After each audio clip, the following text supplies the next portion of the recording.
So the comparison rate was brought in, it was actually by Mark Boris from, used to be Wizard Homelands, I can't think of, Yellow Brick Road.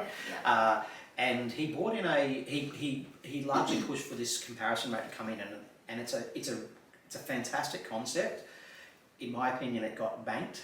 And what I mean by that is the banks took a bit of control over the comparison rate.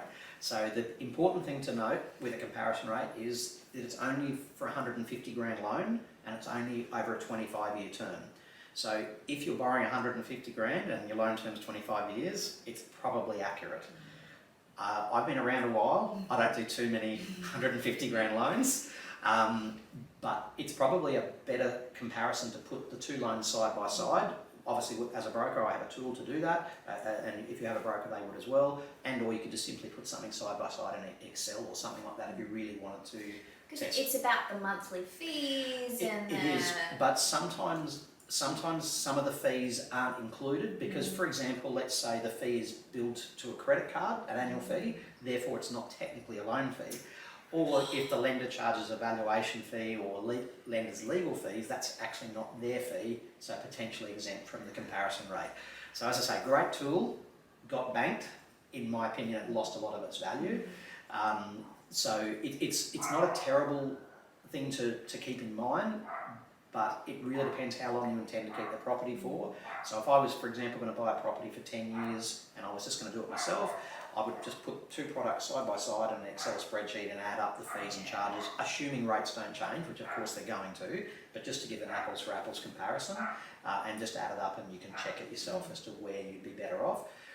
With variable interest rates, there is no exit fees. The lenders aren't allowed to charge that unless you're on potentially on a fixed rate.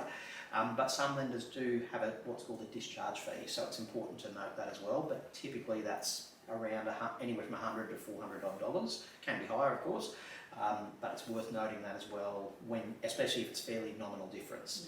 Typically, the smaller the loan, the more imperative, the